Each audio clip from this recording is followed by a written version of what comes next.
Bueno, y ahora te queremos preguntar qué es lo que pasó con Alejandro, que nos contarás un poco cómo se desencadenó todo esto. Pues Alejandro era un niño muy tímido, era bastante introvertido y tenía dificultades para relacionarse con niños de su edad.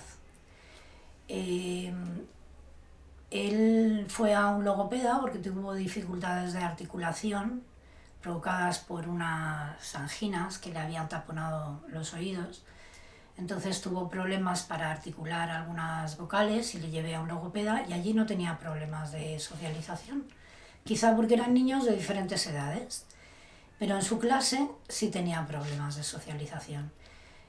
Porque era un niño muy diferente al resto, era un niño que tenía unos intereses muy diferentes, no le gustaba jugar a juegos agresivos ni violentos, no jugaba al fútbol, a él le gustaba leer cómics y se pasaba los recreos leyendo cómics. Y las veces que jugaban con él pues le hacían daño, entonces llegó un momento que cogió miedo a jugar con los niños, con algunos niños. Jugaba con las niñas hasta que las niñas pues dejaron de jugar con él. Y todo empezó porque pasó a primaria y en primaria pues tuvo a una docente que le trataba muy mal, que gritaba mucho la clase, que no se hacía con ella, que constantemente tenía problemas con la clase, con los niños, no los controlaba, los niños se rebelaban. Mi hijo esa situación le estresaba mucho porque era un niño que estaba acostumbrado a portarse muy bien y él quería aprender y no le dejaban escuchar.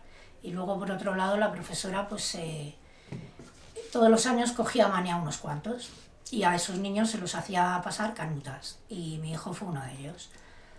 Eh, a una niña porque no le gustaba su cara, a otro niño porque no aprendía pronto y mi hijo pues no sé qué manía le tenía a mi hijo, la verdad.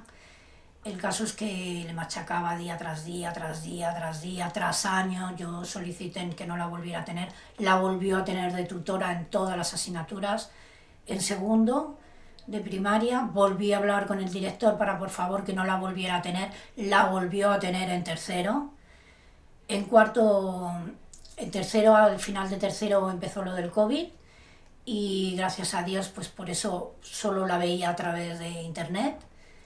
Y en cuarto les volví a pedir que no la tuviera y no la tuvo porque se dio de baja porque se había quedado embarazada. Y luego ella dijo que se iba a ir, o eso le dijo a la clase. Mi hijo pensaba que no iba a volver y volvió. Y entonces mi hijo pues un día llegó a clase y acababa de empezar el curso, hacía 10 días, menos quizás, 7 8 y la vio en su clase y les dijo que le iba a dar clase. Entonces mi hijo pues no pudo soportar otro año más con ella. Yo le había llevado al psicólogo, estaba en tratamiento, le habían mandado un antidepresivo, estaba mejor porque habían llegado las vacaciones. Fue justo antes de las vacaciones cuando llevé a mi hijo al psicólogo. Y cuando volvimos de las vacaciones mi hijo estaba mejor hasta que vio a esta mujer. Yo hablé, las llamé por teléfono para por favor que me hicieran un informe, porque hablé con la comisión de escolarización, porque yo quería cambiar rápidamente a mi hijo de colegio, o sea, ya eso no podía seguir así.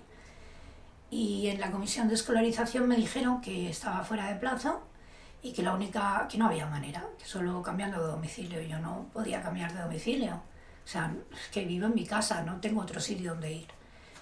Y entonces hablé con las psicólogas para ver si haciéndome un informe psicológico podía solicitar el cambio. Fui a hablar a un colegio público que había al lado de mi colegio, me dijeron que tenían plaza y las psicólogas pues me dijeron que no tenían tiempo, que estaban ocupadas y que no tenían tiempo. Así es que le dije a mi hijo que tenía que volver al colegio. Al día siguiente se levantó y me dijo que le dolía la cabeza, al día siguiente le dolía el estómago, él solía somatizar cuando se sentía mal. Y el día siguiente le dije, Alejandro, mañana vas al colegio. Y entonces me dijo, mamá, por favor, ¿puedo no ir? Pero no me dijo por qué. Y yo le dije, no, Alejandro, tienes que ir porque no puedes estar faltando todos los días. Y entonces él me dijo, vale. Le dije, voy a hacer la cena, ahora vengo. Me levanté, me fui a fumarme un cigarro. Y en cuanto me acabé el cigarro, oí un golpe. Y lo supe.